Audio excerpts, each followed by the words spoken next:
ಗಿರಿ ಬರ್ತೀನಿ ಬಾಯ್. ಹುಷಾರು. ಅಯೋಗ್ಯ, ನಿಮ್ಮಪ್ಪನು ಬಾಯಿ ಕಣ, ನನಗೂ ಬಾಯಿ ಹೇಳೋಗು. ನಿನ್ನ ಬಾಯಿ ಅಂತ ಒಪ್ಕೊಳ್ಳೋದಿಕ್ಕೆ ನನ್ನ ಬಾಯಿ ಒಪ್ಕೊಳ್ತಾ ಇಲ್ಲ.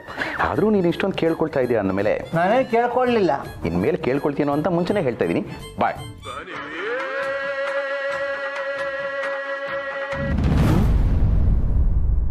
ಓಹೋ, ನಮ್ಮ ಮುಕುಂದ್ ಮೇಷ್ಟ್ರು ಹೊರಗೆ ಫೋನ್ ಮಾಡ್ತಾ ಇದ್ದಾರೆ. ನಮಸ್ಕಾರ ಸರ್. ಹಾಂ ಸರ್, ನಾನು ಚೆನ್ನಾಗಿದ್ದೀನಿ. ನೀವು ಚೆನ್ನಾಗಿದ್ದೀರಾ? ಓ ಹೌದಾ, ಸರಿ ಸರ್ ಸರಿ ಸರ್. ಹಾಂ ಹೌದಾ, ಬನ್ನಿ ಸರ್, ಬನ್ನಿ ಬನ್ನಿ ಬನ್ನಿ. ಹಾಂ ಬನ್ನಿ, ಥ್ಯಾಂಕ್ ಯು. ಏನಾಯ್ತು? ಅದೇಪ್ಪ, ನಂಜನಗೂಡಲ್ಲಿ ನಮ್ಮ ಸ್ಕೂಲ್ ಮೇಸ್ಟ್ರು ಮುಕುಂದ ಅಂತ ಇದ್ರಲ್ಲ, ಅವ್ರು ಫೋನ್ ಮಾಡಿದ್ದು. ಓಹೋ, ಯಾವಾಗಲೂ ಮೂಗ್ ಮೇಲೆ ಕೋಪ ಇರುತ್ತಲ್ಲ ಮುಕುಂದು. ಆ ಮುಕುಂದ ಮೇಷ್ಟ್ರೆ ಅವರು ಅವ್ರ ಶ್ರೀಮತಿ ಅವರು ತೀರ್ಥಕ್ಷೇತ್ರಗಳಿಗೆ ಹೋಗಿದ್ರಂತೆ. ಈಗ ಬೆಂಗಳೂರಿಗೆ ಬಂದಿದ್ದಾರಂತೆ. ಹೇಗಿದ್ರು ಬೆಂಗಳೂರಿಗೆ ಬಂದಿದ್ದೀನಿ, ನಿನ್ನೂ ನೋಡಿಕೊಂಡು ಗುರುಪೂರ್ಣಿಮೆ ಮುಗಿಸ್ಕೊಂಡು ಹೋಗ್ತೀವಿ ಅಂತ ಹೇಳಿದ್ರು. ಬನ್ನಿ ಅಂತ ಹೇಳಿದೆ. ಎಂಥ ಸೌಭಾಗ್ಯ! ಗುರುಪೂರ್ಣಿಮೆಗೆ ನಿಮ್ಗೆ ಪಾಠ ಹೇಳ್ಕೊಟ್ಟ ಗುರುಗಳೇ ಮನೆಗೆ ಬರ್ತಾ ಇದ್ದಾರೆ ಅಂದ್ರೆ ಏನರ್ಥ? ಏನರ್ಥ? ಗುರುವಿನ ಗುಲಾಮ ಆಗಿರೋದಕ್ಕೆ ಆ ಗುರುಗಳ ಆಶೀರ್ವಾದ ನಿಮ್ಮ ಮೇಲಿದೆ, ಅದಕ್ಕೆ ಅವ್ರ ಮನೆಗೆ ಬರ್ತಿದ್ದಾರೆ ಅಂತ ಅರ್ಥ. ಅಮ್ಮ ಗಿರಿಜಾ, ಅವ್ರ ಕೋಪಕ್ಕೆ ಬರೀ ವಿದ್ಯಾರ್ಥಿಗಳು ಮಾತ್ರ ಅಲ್ಲ, ಹೆಡ್ ಮಾಸ್ಟರ್ ಸಹಿತ ಗುಲಾಮ ಆಗ್ಬಿಡ್ತಿದ್ರು. ಒಂಥರ ದೂರ್ವಾಸ ಮುನಿ ಇದ್ದಾಗೆ. ಅದೇ ಸಮಸ್ಯೆ ಆಗಿರೋದು. ಅಯ್ಯೋ ರೀ, ಸ್ಕೂಲಲ್ಲಿ ಕೋಪ ಮಾಡ್ಕೋತಿದ್ರು, ಬೈತಿದ್ರು, ಹೊಡಿತಿದ್ರು ಅಂತ ಈ ವಯಸ್ಸಲ್ಲೂ ಹೆದರ್ಕೋತಾ ಇದ್ದೀರಲ್ಲ ನೀವು. ನಮ್ಮ ಮೇಷ್ಟ್ರು ತುಂಬ ಒಳ್ಳೆಯವರು, ಆದರೆ ಒಂಥರ ಅವ್ರಿಗೆ ಈ ಹೆಣ್ಮಕ್ಳನ್ನ ಕಂಡ್ರೆ ಅಷ್ಟಕ್ಕಷ್ಟೇ.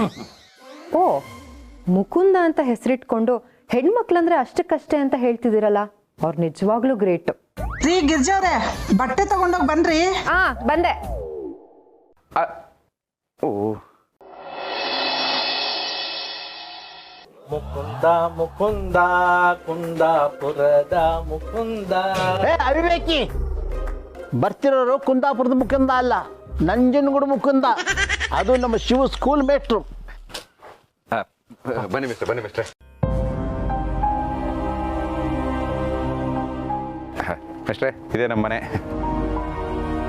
ಅಪ್ಪ ಇವರು ನಮ್ಮ ಷಡ್ಕ. ಅಂತೂ ನನ್ನ ಕೈಯಿಂದ ಅಕ್ಷರ ಕಲ್ತಿರೋ ನನ್ನ ಹುಡುಗ, ನನ್ನ ಶಿಷ್ಯ ಬೆಂಗಳೂರಿನಲ್ಲಿ ಸ್ವಂತ ಮನೆ ತಗೊಂಡಿದ್ದಾನೆ. ನೋಡಿದೇನೆ ನನ್ನ ಶಿಷ್ಯನ ಮನೆನ? ಶಿವಕೃಪ, ಅದ್ಭುತ ಅದ್ಭುತ. ಎಲ್ಲ ನಿಮ್ಮ ಆಶೀರ್ವಾದ ಮೇಷ್ಟ್ರೆ. ಗಿರಿ ಗಿರಿ ಆರ್ತೆ. ಮತ್ತೆ ಹೇಗಿದ್ದೀರಿ ಮುಕುಂದ ಅವರು? ನಾನು ಆರಾಮಾಗಿದ್ದೀನಿ. ವಿಶ್ವನಾಥ್ ಅವರು ಹಾಗೇ ಇದ್ದೀರಾ? ಪ್ಲಾಸ್ಟಿಕ್ ಸರ್ಜರಿ ಮಾಡಿಸಿದ್ರೆ ಸ್ವಲ್ಪ ಚೇಂಜಸ್ ತೋರ್ತಿದ್ದಿತ್ತೋ ಏನೋ. ಲಾಯ್ಕಿದ್ ಮುಸುಡಿ ಹಾಳು ಮಾಡೋದು ಬೇಡ ಅಂದೇಳಿ ನಾವೇ ಸುಮ್ಮನಿತ್ತು.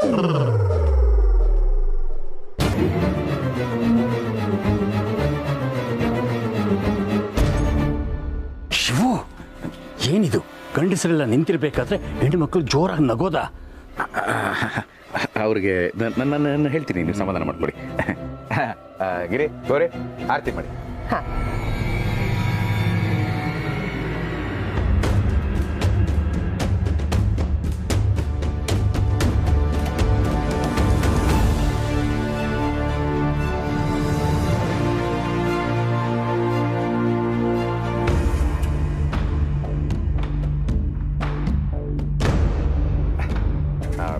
ಮೇಷ್ಟ್ರೆ, ಈಕೆ ಗಿರಿಜಾ, ನನ್ನ ಶ್ರೀಮತಿ. ಇವರು ಗೌರಿ ಅಂತ, ನಮ್ಮ ಗಿರಿಜಾ ತಂಗಿ ಕಾಶಿಯವರ ಧರ್ಮಪತ್ನಿ. ಆಶೀರ್ವಾದ ಮಾಡಿ.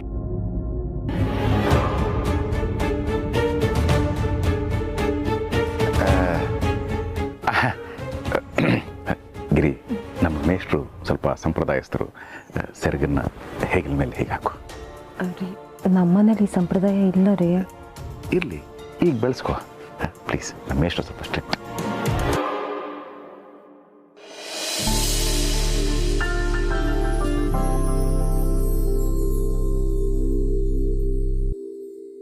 ಮೇಷ್ಟ್ರೆ, ನಮಗೂ ಆಶೀರ್ವಾದ ಮಾಡಿ. ಗೌರಿ ಸರಿಗಾಯ್ಕ ಆಯ್ಕೋ.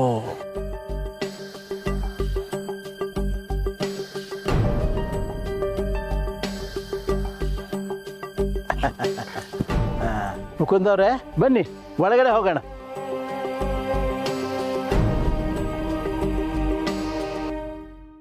ಹಾಂ ಬನ್ನಿ ಮುಕುಂದವ್ರೆ ಬನ್ನಿ ಬನ್ನಿ ಬನ್ನಿ ಬನ್ನಿ ಕೂತ್ಕೊಳ್ಳಿ ಕೂತ್ಕೊಳ್ಳಿ ಕೂತ್ಕೊಳ್ಳಿ. ಅಬ್ಬಾ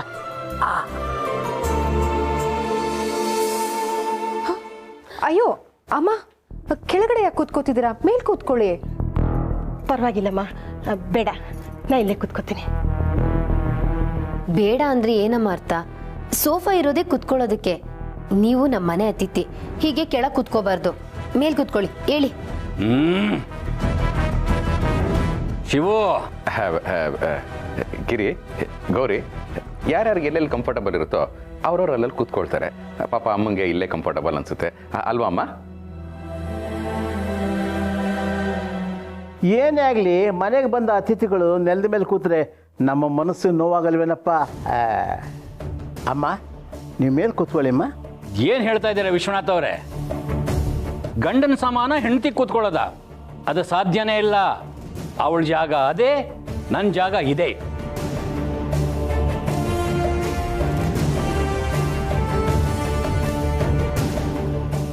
ಏನ್ ಹೇಳ್ತಿದ್ದೀರಾ ಮೇಷ್ಟ್ರೆ ನೀವು?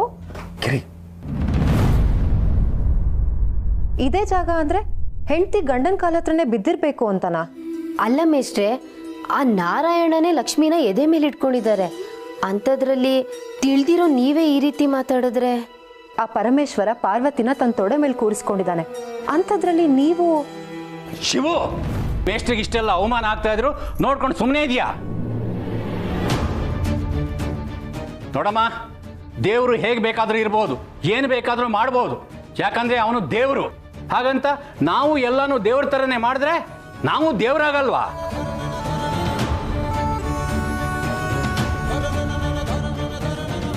ಹೆಣ್ಣು ಮಕ್ಕಳನ್ನ ಹದ್ದು ಬಸ್ತಲ್ಲಿ ಇಟ್ಕೊಂಡ್ರೆ ಸಂಸಾರ. ಶಿವು, ಇದನ್ನ ಎಲ್ರಿಗೂ ತಿಳಿಸಿ ಹೇಳು. ಇರಿ, ನಾನೇ ಹೇಳ್ತೀನಿ. ಗಿರ್ಜಾ, ಗೌರಿ, ನನಗೇನೂ ತೊಂದರೆ ಇಲ್ಲ ಅಂತ ನಾನೇ ಹೇಳ್ತಾ ಇದ್ದೀನಲ್ಲಮ್ಮ, ನೀವೇನು ಚಿಂತೆ ಮಾಡಬೇಡಿ. ಇಷ್ಟು ಜನ ಗಂಡಸರು ಇರಬೇಕಾದ್ರೆ ಹೆಣ್ಣು ಧ್ವನಿ ಎತ್ತಬಾರ್ದು.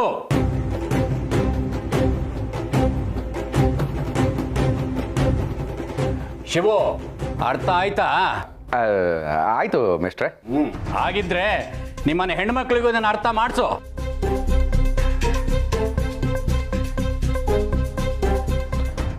ಮಾಡಿಸ್ತೀನಿ ಮೇಷ್ಟ್ರೆ, ನೀವು ಬನ್ನಿ, ಕೈ ಕಾಲು ಮುಖ ತೊಳ್ಕೊಳ್ಳಿ. ತರ್ತೇನೆ.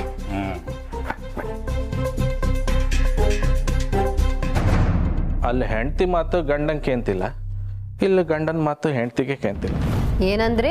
ಎಂತ ಸ್ವಾಗತ, ಜೋರ ಹೇಳ.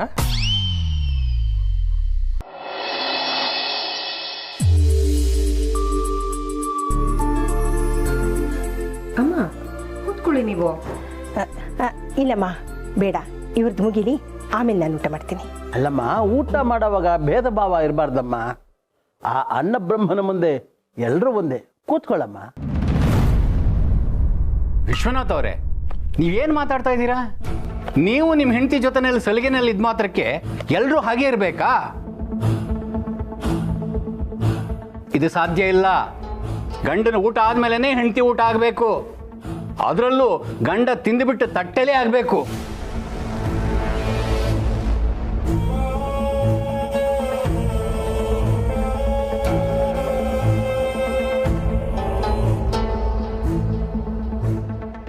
ಹೌದು, ಇದನ್ನೇ ನಾವು ಮದುವೆ ಆದಾಗಿಂದ ಪಾಲಿಸ್ಕೊಂಡು ಬರ್ತಾ ಇರೋದು.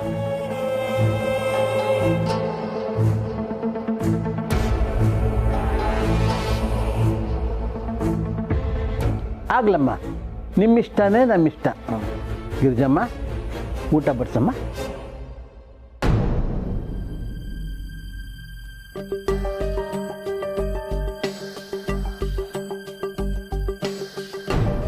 ಪ್ರಣಿ, ನೀವು ಊಟಕ್ಕೆ ಬನ್ನಿ. ಮೇಷ್ಟ್ರೆ, ನನ್ನ ಮಕ್ಕಳು ನೀವು ಬಂದಾಗ ಅವರಿಬ್ರು ಸ್ಕೂಲು ಕಾಲೇಜ್ಗೆ ಹೋಗಿದ್ರು. ಇವಳು ಪ್ರಣಿ ಮಗಳು, ಇವನು ಮಗ ಸ್ಕಂದ. ಪರವಾಗಿಲ್ಲ ಕಣಯ್ಯ, ಮಕ್ಕಳಿಗೆ ಒಳ್ಳೆ ಸಂಸ್ಕಾರ ಕಲಿಸಿದ್ಯಾ. ಅಯ್ಯೋ, ನೀವು ಒಳ್ಳೆ ಚೆನ್ನಾಗಿ ಹೇಳಿದ್ರಿ. ನಾನೆಲ್ಲಿ ಸಂಸ್ಕಾರ ಕಲಿಸ್ತೀನಿ. ಬೆಳಗ್ಗೆ ಹೋದರೆ ಸಾಯಂಕಾಲ ಬರ್ತೀನಿ. ಸೇಲ್ಸ್ಮನ್ ಕೆಲಸ ಸಿಕ್ಕಾಪಟ್ಟೆ ಬಿಸಿ. ಮನೇಲಿ ಏನಿದ್ರು ನನ್ನ ಹೆಂಡ್ತಿನೇ ಸಂಸ್ಕಾರ ಕಲಿಸೋದು. ಅಯೋಗ್ಯ ಕಣಯ್ಯ ನೀನು. ಅಲ್ಲಯ್ಯ, ಗೆಲುವು ಬಂದಾಗ, ಹೊಗಳಿಕೆ ಬಂದಾಗ ಅದನ್ನು ಹಿಂದೆ ಮುಂದೆ ನೋಡದೆ ಸ್ವೀಕರಿಸಬೇಕು. ಯಾಕಂದ್ರೆ ಹೊಗಳಿಕೆಗೆ ವಿಳಾಸ ಗೊತ್ತಾದ್ರೆ ಅದು ಬೇರೆ ಕಡೆ ಹೋಗ್ಬಿಡುತ್ತೆ. ಅದಕ್ಕೆ ತಪ್ಪು ವಿಳಾಸ ಕೊಟ್ಟು ನಮ್ಮ ಕಡೆ ಸೇರಿಸ್ಕೊಂಡ್ಬಿಡ್ಬೇಕು. ದಡ್ಡ.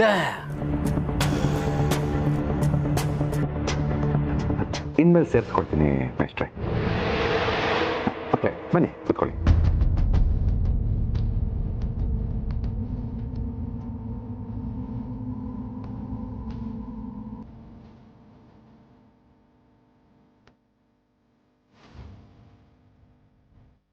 ಶಿವು, ಏನ್ ನಿಮ್ಮ ಮನೇಲಿ ಎಲ್ಲ ಉಲ್ಟಾನಾ?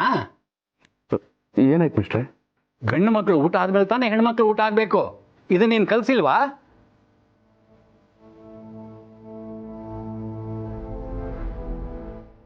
ಅಂಕಲ್, ನಾವೆಲ್ಲರೂ ಜೊತೆಲಿ ಊಟ ಮಾಡೋದ್ರಲ್ಲಿ ತಪ್ಪೇನಿದೆ? ಶಿವು, ಬೆಳಿಗ್ಗೆ ನಿನ್ನ ಹೆಂಡತಿ ನಾದ್ನಿ, ಈಗ ನಿನ್ನ ಮಗಳು, ಇನ್ನು ಯಾರ್ಯಾರ ಹತ್ರ ಅನ್ನಿಸ್ಬೇಕು ಅಂತಿದ್ಯೋ?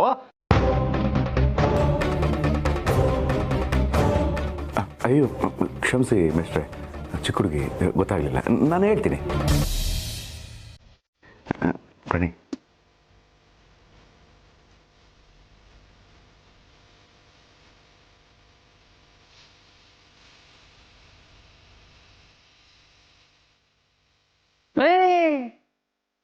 ನೀನು ಕೂತ್ಕೊಳ್ಳೋ. ನೀನು ಗಂಡ ಮಗ, ನಿನಗೆ ಎಲ್ಲ ಸ್ವಾತಂತ್ರ್ಯ ಇದೆ. ಬಡ್ಸಮ್ಮ.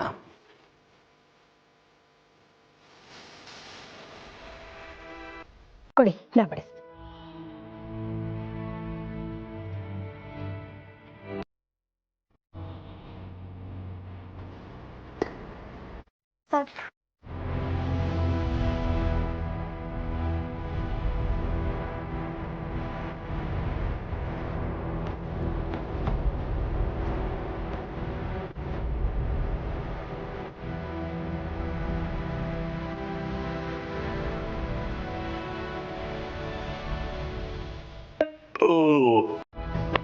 ಅನ್ನದಾತೋ ಸುಖೀ ಭವ. ಮೇಷ್ಟ್ರೆ ಬನ್ನಿ, ಕೈ ತೊಳ್ಕೊಳ್ಳಿ ಅವ್ರಿ.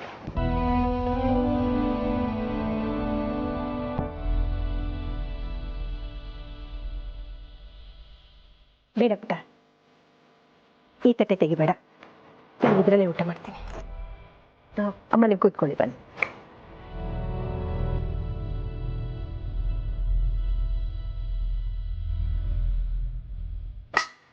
ಅಕ್ಕ, ಗೌರಿ, ಒಳ್ಳೆ ಟೈಮಿಗೆ ಬಂದೆ. ಊಟ ಕೂತ್ಕೊ. ಸರಿ. ಪ್ರಣಿ, ನೀನು ಬಾ ಊಟಕ್ಕೆ. ಕೂತ್ಕೊ.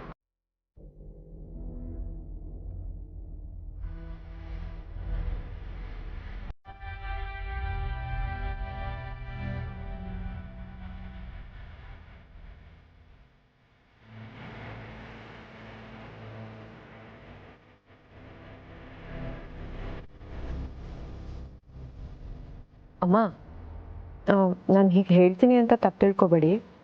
ನಿಮ್ಮ ಯಜಮಾನರು ಅಷ್ಟು ಕೇವಲವಾಗಿ ಮಾತಾಡ್ತಾರಲ್ಲ, ನಿಮ್ಗೇನು ಅನ್ಸಲ್ವಾ? ಅವ್ರು ಯಾಕೆ ಗಂಡು ಹೆಣ್ಣಿನ ಮಧ್ಯೆ ಅಷ್ಟೊಂದು ಭೇದ ಭಾವ ಮಾಡ್ತಾರೆ?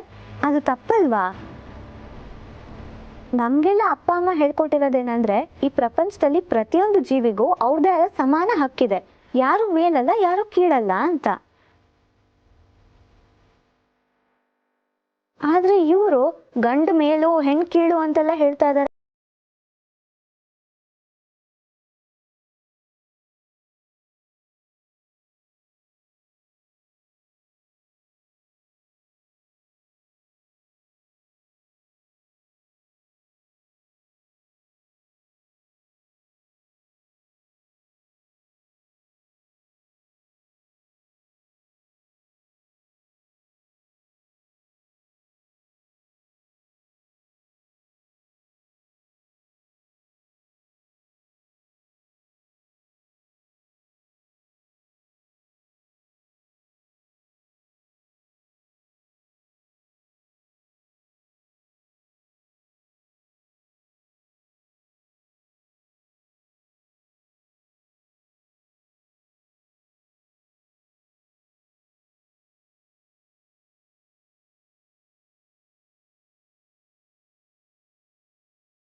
ಇದೆಲ್ಲ ಸಿಗ್ತಾ ಇಲ್ಲ ಅಂದಮೇಲೆ ಶ್ರೇಯಸ್ಸು ಮುತ್ತೈದೆ ಭಾಗ್ಯ ಎಲ್ಲ ಸಿಕ್ಕಿ ಏನು ಪ್ರಯೋಜನ ಅಮ್ಮ? ಅದು ಹಾಗಲ್ಲಮ್ಮ. ಹಾಗೂ ಇಲ್ಲ ಹೀಗೂ ಇಲ್ಲ. ನಾನು ಬೆಳಿಗ್ಗೆಯಿಂದ ಒಂದು ವಿಷಯನ ಅಬ್ಸರ್ವ್ ಮಾಡ್ತಾನೆ ಇದ್ದೀನಿ. ಅವರಿಗೆ ಹೊರಗೆ ಹೋಗುವಾಗ ನಿಮ್ಮನ್ನ ಕರ್ಕೊಂಡು ಹೋಗೋದಕ್ಕೆ ಇಷ್ಟ ಇಲ್ಲ. ಆದ್ರೂ ಅವ್ರು ನಿಮ್ಮನ್ನ ಕರ್ಕೊಂಡು ಹೋಗ್ತಾರೆ ಅಂದ್ರೆ ಅದಕ್ಕೊಂದು ಕಾರಣ ಇದೆ. ಅವ್ರು ಹೊರಗೆ ಹೋಗುವಾಗ ಅವ್ರ ಬ್ಯಾಗ್ನ ಹೊರೋದಕ್ಕೆ, ಅವ್ರಿಗೆ ಟೈಮ್ಗೆ ಟ್ಯಾಬ್ಲೆಟ್ ಕೊಡೋದಕ್ಕೆ ಒಂದು ಆಳ್ ಬೇಕು. ಆ ಆಳಾಗಿ ನಿಮ್ಮನ್ನ ಉಪಯೋಗಿಸ್ಕೊತಾ ಇದ್ದಾರೆ ಅಷ್ಟೇ.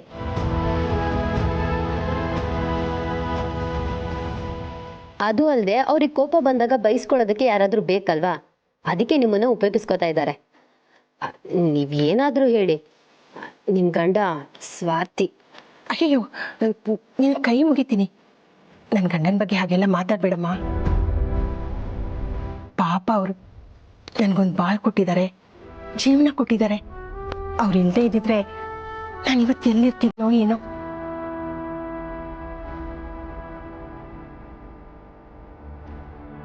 ರುಕ್ಮಿಣಿ, ರುಕ್ಮಿಣಿ, ಊಟ ಮಾಡಿ. ಯಾಕೆ? ಇಲ್ಲಮ್ಮ, ಅವ್ರು ಕೋಪ ಮಾಡ್ಕೋತಾರೆ. ಹೋಗ್ಬೇಕು ನಾನು. ಅಲ್ಲ, ಬಂದೆ.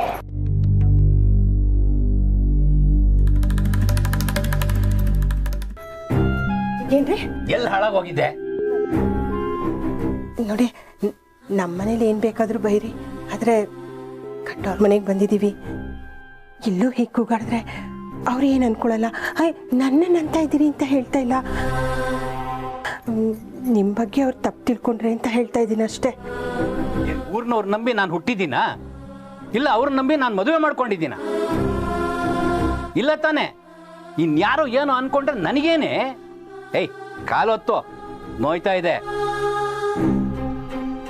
ಇಲ್ಲದೆಲ್ಲ ಮಾತಾಡಬೇಡ.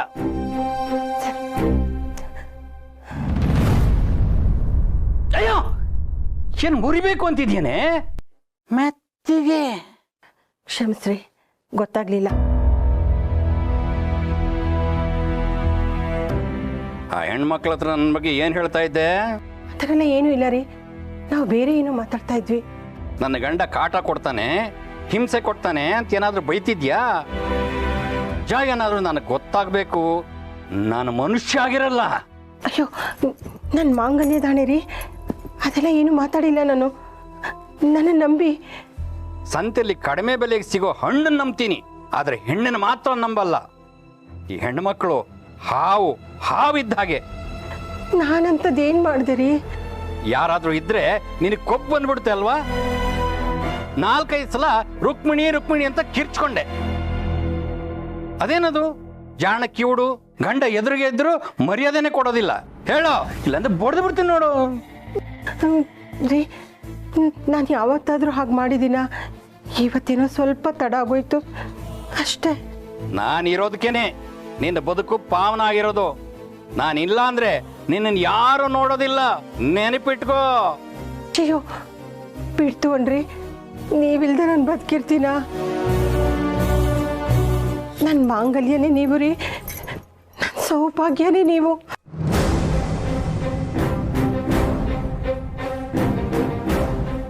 ಏನ್ ಒಂದೇ ಕಡೆ ಓದ್ತಾ ಇದೀಯಾ? ಅಲ್ಲೂ ಓದ್ತು.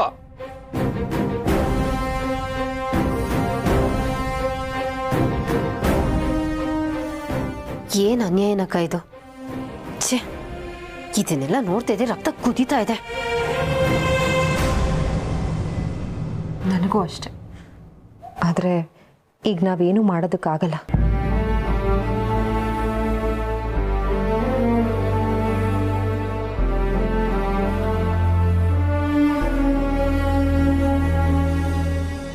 ಈ ಸಮಸ್ಯೆಗೆ ಪರಿಹಾರ ಕೊಡೋದಕ್ಕೆ ಅಂತಲೇ ಒಬ್ಬರಿದ್ದಾರೆ, ಅವ್ರ ಹತ್ರನೇ ಹೋಗೋಣ.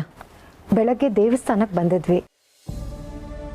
ಅರ್ಜೆಂಟಾಗಿ ಒಂದು ಸಮಸ್ಯೆಗೆ ಪರಿಹಾರ ಬೇಕಿತ್ತು, ಅದು ನಿಮ್ಮಿಂದನೇ ಸಾಧ್ಯ ಅಂತ ನಿಮ್ಮನ್ನು ಅಲ್ಲೆಲ್ಲ ಹುಡುಕಿದ್ವಿ. ಒಳ್ಳೇದೇ ಆಯಿತು. ಒಂದು ಹೆಣ್ಣಿನ ಕಷ್ಟ ಇನ್ನೊಂದು ಹೆಣ್ಣಿಗೆ ಅರ್ಥ ಆಗೋದು. ನಾವು ಒಂದು ಹೆಣ್ಣಿನ ಬಗ್ಗೆನೇ ಮಾತಾಡೋಕೆ ಬಂದಿದ್ದು ಅಂತ ನಿಮಗೆ ಗೊತ್ತಾಯ್ತು? ದೇವಸ್ಥಾನಕ್ಕೆ ಬಂದು ಕೇಳ್ಕೊಂಡ್ರಲ್ಲ, ಅಷ್ಟೇ ಸಾಕು, ನನಗೆ ತಲುಪುತ್ತೆ. ಅಕ್ಕ, ಆ ದೇವಸ್ಥಾನದ ಅರ್ಚಕರು ಇವ್ರಿಗೆ ಗೊತ್ತಿರೋರು ಅನ್ಸುತ್ತೆ. ಮೊದಲು ವಿಷಯಕ್ಕ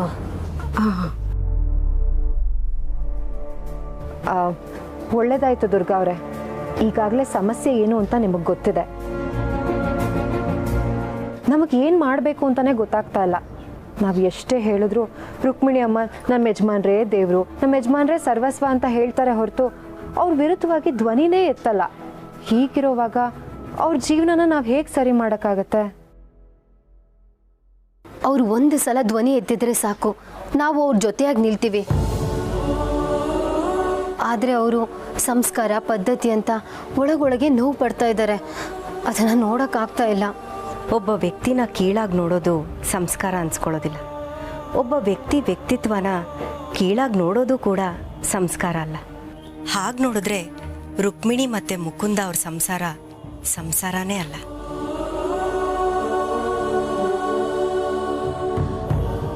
ಮತ್ತೆ ನಾವೇನು ಮಾಡೋದು ಇವಾಗ? ನಮ್ಮ ಕಣ್ಮುಂದೆನೇ ಅನ್ಯಾಯ ನಡೀತಾ ಇದೆ. ನಮ್ಮ ಮನೇಲೆ ನಾವು ಅವ್ರಿಗೇನು ಸಹಾಯ ಮಾಡೋಕ್ಕಾಗ್ತಾ ಇಲ್ಲ. ಆದರೆ ಅವ್ರ ಮನೆಗೆ ಹೋದ್ರೆ ಮತ್ತೆ ಅದೇ ರಾಗ ಅದೇ ಹಾಡು. ಈ ಪ್ರಾಬ್ಲಮ್ಮು ಪರ್ಮನೆಂಟಾಗಿ ಸಾಲ್ವ್ ಮಾಡೋದಕ್ಕೆ ಏನು ಮಾಡೋದು? ನೀವು ಎಷ್ಟೋ ಜನ ಅಸಹಾಯಕರಿಗೆ ಹೆಣ್ಮಕ್ಳಿಗೆ ಜೊತೆಯಾಗಿ ನಿಂತು ಸಹಾಯ ಮಾಡಿದ್ದೀರಾ. ರುಕ್ಮಿಣಿ ಅಮ್ಮಂಗೂ ಏನಾದರೂ ಹೆಲ್ಪ್ ಮಾಡಿ. ಹೆಣ್ಣಾಗ್ಲಿ ಗಂಡಾಗ್ಲಿ ಅವರಿಬ್ಬರ ಮಧ್ಯೆ ಯಾವುದೇ ಸಂಬಂಧ ಇರಲಿ, ಅವರಿಬ್ರಿಗೂ ಸಮಾನವಾದ ಹಕ್ಕಿದೆ. ಅದು ಸಮಾಜದಲ್ಲಾಗಿರಬಹುದು ಅಥವಾ ಅವರಿಬ್ರು ಸಂಬಂಧದಲ್ಲಾಗಿರ್ಬೋದು. ಅವ್ರವ್ರದೇ ಆದಂಥ ಗೌರವ ಇದೆ. ಕೆಲವು ಗಂಡಂದ್ರು ಇರ್ತಾರೆ, ತಾನು ಹೇಳಿದ್ದೇ ಸರಿ, ತಾನು ಹೇಳಿದ್ದೇ ವೇದವಾಕ್ಯ, ನಾನು ಹಾಕಿದ ಗೆರೆನ ಹೆಂಡತಿ ಆದವಳು ದಾಟಬಾರ್ದು ಅಂತ ಅಹಂಕಾರನ ನೆತ್ತಿ ಮೇಲಿಟ್ಕೊಂಡು ಓಡಾಡ್ತಿರ್ತಾರೆ. ನೀವೆಲ್ಲಿವರೆಗೂ ಅವ್ರ ಮಾತು ಕೇಳ್ತಿರ್ತೀರೋ ಅಲ್ಲಿವರೆಗೂ ಅವ್ರ ಅಹಂಕಾರ ಬೆಳೀತಾನೆ ಹೋಗುತ್ತೆ. ಅವ್ರ ಹೆಂಡತಿ ಬಾಯಿಂದ ಅವ್ರು ಯಾವತ್ತೂ ಇಲ್ಲ ಅನ್ನೋ ಪದನೇ ಕೇಳಿರಲ್ಲ. ಆ ಪದ ಅವ್ರ ಕಿವಿಗೆ ಬೀಳ್ಬೇಕು. ನಾನು ಹೇಳಿದ್ದನ್ನ ನನ್ನ ಹೆಂಡತಿ ಒಪ್ಪಲ್ಲ ಅನ್ನೋ ಅರಿವು ಅವ್ರಿಗೂ ಕೂಡ ಆಗ್ಬೇಕು. ಆಗ ಅವರು ದಾರಿಗೆ ಬರ್ತಾರೆ.